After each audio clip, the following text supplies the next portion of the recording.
कोई initial comment नहीं हुआ है। एक मिनट विनोद बंसल जी बताइए प्लीज। सुचरिता जी, मैंने सीधा सवाल पूछा है, मुझे नहीं लगता उसमें कोई दिक्कत है। विनोद जी आपने सुना है ना? हाँ विनोद जी बोलिए। आपने वो कहावत सुनी होगी कि भैंस के आगे बीन बजाने से क्या लाभ। मुझे लगता है कि आप किसी रॉन्ग नंबर डायल कर रहे हैं इनसे इस तरह का प्रश्न पूछ करके, क्योंकि ये तो वो लोग हैं ना जिन्होंने विरोध करना है, विरोध के लिए विरोध करना है। पर आप देखिए कि ये वही लोग हैं ना। हाँ। आपको याद होगा सुप्रीम कोर्ट में जब 3 तलाक को लेकर के बहस चल रही थी, हाँ। तो ये इसी all India Muslim personal board ने राइटिंग में हलफनामा में देकर के कहा था कि अगर 3 तलाक को खत्म कर दिया तो मुसलमान अपनी बीवियों को मार देंगे, उनको मारना पड़ेगा। आप देखिए ये तो सोच है इनकी महिला के साथ में। और आप देखिएगा अभी भी आजादी के 75 वर्ष में भी, इस अमृत काल में भी हम अपनी बेटियों को हलाला जैसी विभत्स और वैश्यावृत्ति जैसी प्रथा से मुक्ति नहीं दिला पाए। बड़ा दुख की बात है, बड़ी दुख की बात है कि महिलाओं को वो अधिकार नहीं दे पाए जो कि पुरुषों को मिलना चाहिए। पुरुषों को मिलता है। एक बात, जो बच्चों को जो अधिकार मिलना चाहिए, जो अन्य बच्चों को मिलने चाहिए, वो एक समुदाय के बच्चों को नहीं मिलने चाहिए। भाई आप मुझे बताइए कि अगर किसी को, महिला को जब तलाक करके बोल दिया जाता है तो उसके बाद वो कहां जाएगी? ना उसको भरण पोषण की जिम्मेदारी है। विनोद बंसल जी, मैं आपसे एक चीज कहती हूँ, क्योंकि जब आप एक सांस में कहेंगे हिंदू राष्ट्र बनना चाहिए भारत और उसी सांस में आप कहेंगे यूसीसी आए, तो लोग भ्रमित होंगे। इसीलिए ये स्टैंड क्लियर करने की भी जरूरत है। विनोद बंसल जी, आपको नहीं लगता है? बहुत से ऐसे बयान आ रहे हैं जहां पर एक साथ कहा जा रहा है यूसीसी हो और ये भी कहा जा रहा है हिंदू राष्ट्र भी बनना चाहिए। हाँ बोलिए। नहीं देखिए सुचरिता जी, आपके सुधी दर्शक अच्छी तरह से जानते हैं, ये लोग ट्विस्ट करना जानते हैं। हम कह रहे हैं कि भारत तो हिंदू राष्ट्र था, भारत हिंदू राष्ट्र है, भारत हिंदू राष्ट्र रहेगा, इसको बनाने की जरूरत नहीं है। हम नहीं चाहते भारत हिंदू राष्ट्र का मतलब ये थोड़ी है कि ये कलीमुल हकीम साहब को हम उठा करके समुद्र में फेंक देंगे। नहीं, हम देखिए साझा संस्कृति की विरासत को चलाने वाले लोग हैं। हमारे यहाँ जाने कितने लोग आए, हम सबको बचा के सबको साथ में रखते चलते हैं।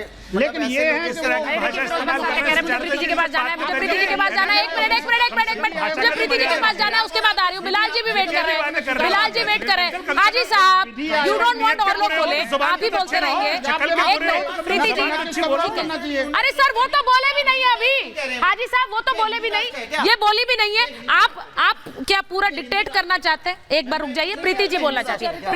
प्रीति जी मैं बार-बार ये सवाल पूछती हूँ, मुझे जवाब नहीं मिलता है, नुकसान क्या है बताइए। हाँ, प्लीज। कानून के जानकार हम लोग नहीं है, हाँ। कॉन्स्टिट्यूशन हमने नहीं बनाया, वकील जज हम नहीं है, कोर्ट हम नहीं है। हाँ। जो यूसीसी पे एक आम आदमी को समझ में आता है वो ये समझ में आता है कि 130 करोड़ की जनता लगभग भारत में रहती है, तो सबके समान अधिकार होने चाहिए। समान अधिकार शादी के भी, डिवोर्स के भी, सक्सेशन के भी, अडॉप्शन के भी और इनहेरिटेंस के भी। बहुत सारी चीज बार-बार हम हिंदू मुस्लिम पे, शादी पे, डिवोर्स पे, हलाला पे बात करके यूसीसी जैसे बहुत बड़े एक जो बिल में बात हो रही है, जिसकी ड्राफ्टिंग की बात हो रही है, हम उसको छोटा कर देते हैं। yes. मेरा मानना, मैं आपको छोटी सी चीज बताती हूँ। मान लीजिए जैसे हम लोग सामाजिक कार्यकर्ता, हम समाज में घूमते हैं, एक तरफ एक छोटी सी बच्ची है जो मुसलमान है, एक तरफ एक छोटी सी बच्ची है जो हिंदू है, एक सिख और एक ईसाई है। yes. जो अधिकार प्रीति पांडे का होगा वही किसी खान का होगा, वही किसी सिख का होगा, वही किसी क्रिश्चियन का होगा। ये समझ में आता है यूसीसी से, बहुत सिंपल। लेकिन प्रॉब्लम क्या है कि हमारे यहाँ बहुत सारे धर्म है, बहुत सारी जातियां हैं, हाँ। और धर्म के बहुत सारे ठेकेदार हैं, हाँ। जो अपने अपने हिसाब से अपनी अपनी दुकान चलाते हैं।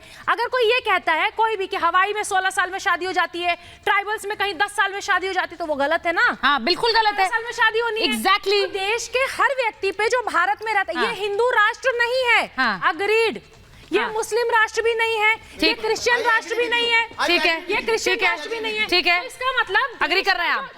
नहीं, जो देश का कानून है वो 130 करोड़ की जनता पे एक साथ लागू हो सकता है। तो ये सुचरिता जी, ठीक है, तो सही बात कह रही हूँ, गलत क्या कह रही हूँ? हो सकता है कोई मंदिर में करेगा, कोई मस्जिद में करेगा, कोई चर्च में करेगा, आपके अपने कोई फेरे लेगा, कोई चर्च में जाके अपने हिसाब से शादी करेगा, कोई प्रभु ईसा मसीह को अपना भगवान मान के शादी करेगा। लेकिन कानून सब पे एक साथ लागू होना चाहिए। कल तक जो लोग कहते थे कि कॉन्स्टिट्यूशन हमें ये अधिकार देता है, कॉन्स्टिट्यूशन हमें वो अधिकार, कॉन्स्टिट्यूशन समानता का भी तो अधिकार देता है। बहुत सारे धर्म ऐसे जहाँ पे बेटियों और महिलाओं को समानता का अधिकार नहीं है, तो उनके समानता की बात कहां से जाएगी? यूसीसी में उनको समानता मिलती है।